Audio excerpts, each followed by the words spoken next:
Truth is the only thing that can not be defeated by time. সত্যই একমাত্র বিষয় যা সময়ের কাছে কখনো পরাজিত হয় না।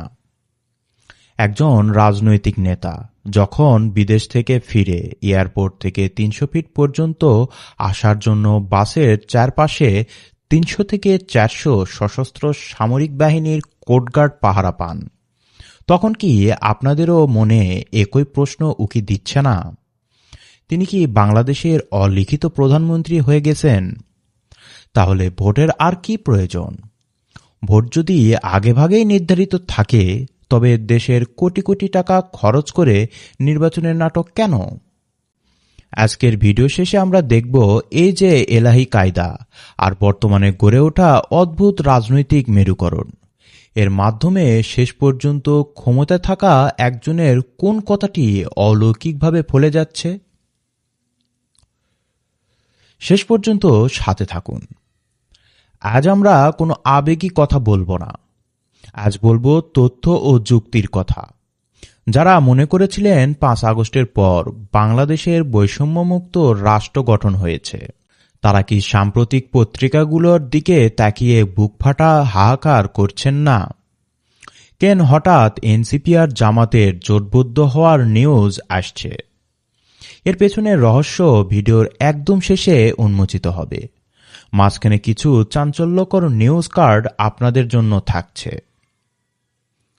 তারেক রহমান দেশের একটি বৃহৎ রাজনৈতিক দলের ভারপ্রাপ্ত চেয়ারম্যান। আইনি প্রক্রিয়ায় তার সব মামলা বাতিল হয়েছে। এ নিয়ে বিতর্ক করার সুযোগ আদালত আপাতত রাখেনি। কিন্তু প্রশ্ন কি আইনি, নাকি প্রশ্নটি ইকুয়াল রাইটসের বা সম অধিকারের?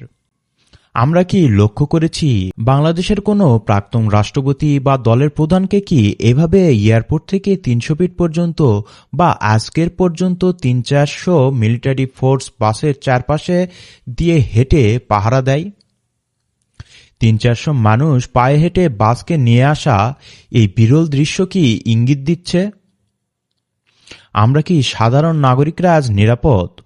প্রতিদিন আমরা দেখি ছিনতাই হচ্ছে, খুন হচ্ছে, মানুষের প্রাণের মূল্য নেই। অথচ একজন ব্যক্তি দেশের প্রধান হওয়ার আগেই রাষ্ট্রযন্ত্র তাকে এত প্রোটোকল দিচ্ছে কেন? তিনি কি তবে বর্তমান তত্ত্বাবধায়ক বা অন্তর্বর্তীকালীন সরকারের ঊর্ধ্বে, নাকি তাকে অলরেডি ক্ষমতার চাবি বুঝিয়ে দেওয়া হয়েছে?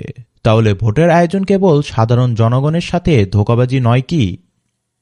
এর মধ্যেই নতুন নিউজ ছড়িয়ে পড়েছে। জামাতে ইসলামী আর এনসিপি জাতীয় নাগরিক পার্টি জোট করছে। দেশের প্রথম সারির পত্রিকাগুলো বলছে সিট ভাগাভাগি নিয়ে এনসিপি আর জামাত এক টেবিলে বসেছে। অন্যদিকে বিএনপি তাদের শরিকদের নিয়ে ৩০০ আসনের হিসাব মেলাচ্ছে। বন্ধুরা, তার মানে কি? একটি নির্দিষ্ট শক্তির ছত্রছায়ায় আসন ভাগাভাগির মাধ্যমে কি নির্বাচনের ফলাফল আগেই লিখে রাখা হয়েছে?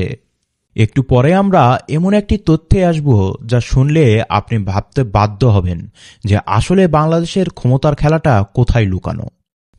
আমাদের কি এখন মনে হয় না যে কোটা সংস্কার আন্দোলন থেকে ৫ই আগস্ট পর্যন্ত যা কিছু হলো তার সবটাই ছিল একটি সাজানো স্ক্রিপ্ট? আজ যখন প্রথম সারির দৈনিকগুলো যেমন প্রথম আলো, ডেইলি স্টার বা TVS, the business standard news card দিচ্ছে যে জামাত আর এনসিপি এক হয়ে ভোট করছে, তখন কি একটি বিশাল দ্বন্দ্ব তৈরি হয় না? এই এনসিপি কারা? এই এনসিপির প্রধান কারিগররা কি তারাই নয় যারা আগস্ট মাসে বলতেন যে তারা ছাত্র, তাদের সাথে রাজনৈতিক কোনো যোগসূত্র নেই, তারা ক্যাম্পাসে কোনো ছাত্র রাজনীতি বা লেজুর ভিত্তিক রাজনীতি চান না, তাদের সাথে জামাতের কোনো যোগসাজ নাই? তারা আজ কি করে রাজনৈতিকভাবে জামাতের সঙ্গী হয়? জামায়াত আজ বাংলাদেশের কিংমেকার হওয়ার পথে। বিএনপি একাধারে তাদের আসন চূড়ান্ত করছে, অন্যদিকে ছাত্রদের তথাকথিত দলটি জামাতের কোলে ঠাঁই নিচ্ছে। এটা কি বাংলাদেশের সাধারণ ভোটারদের সাথে মশকরা নয়? আমরা কি এটাই চেয়েছিলাম? তারেক রহমান এয়ারপোর্টে যে রাজকীয় সম্মান আর সুরক্ষা দেওয়া হয়েছে তা যদি একজন প্রধানমন্ত্রীর প্রোটোকলও হয়ে থাকে, তবুও প্রশ্ন থাকে। আপনি দণ্ডপ্রাপ্ত ছিলেন কি ছিলেন না সেটা ভিন্ন তর্কে যায়, কিন্তু কিছুদিন আগেই সকল সাজা কোর্টে আপনার সব মামলা যখন একযোগে ভ্যানিশ হয়ে গেল এবং আপনি ৩-৪০০ জনের সশস্ত্র নিরাপত্তা পেলেন, তখন বাংলাদেশের আপামর সাধারণ জনগণ কি লাভ পেল? যারা আন্দোলনের সময় রক্ত দিলেন তাদের কি বিচার মিলেছে, নাকি কেবল ব্যক্তি শাসনের চেহারাটাই বদলে গেল? এবার আসা যাক সবচেয়ে স্পর্শকাতর আর অকাঠ্য যুক্তিতে।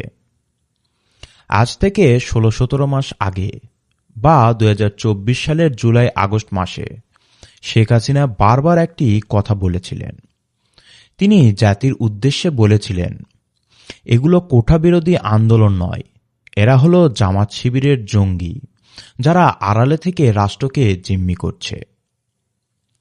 সেদিন হয়তো অনেকের কাছে কথাটা তিতা লেগেছিল, অনেকেই হেসেছিলেন, কিন্তু বন্ধুরা, সত্য কিন্তু বের হয়ে এসেছে।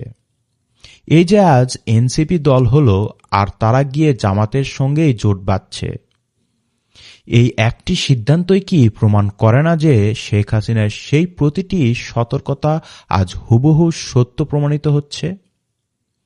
শেখ হাসিনা কেন বারবার জঙ্গিবাদ আর উগ্রবাদের ভয় দেখাতেন? তিনি চেয়েছিলেন আধুনিক ডিজিটাল বাংলাদেশ। আর আজ যারা নিজেদের সাধারণ শিক্ষার্থী বলেছিলেন, তারাই যখন জঙ্গিবাদের প্রধান প্ল্যাটফর্ম জামাতের সাথে এক কাতারে দাঁড়ায়, তখন অকাট্যভাবে প্রমাণিত হয় যে শেখ হাসিনা দূরদর্শী ছিলেন। তিনি ষড়যন্ত্রটা আঁচ করতে পেরেছিলেন। তিনি বুঝতে পেরেছিলেন মুখোশের আড়ালে আসলে কারা ওত পেতেছিল।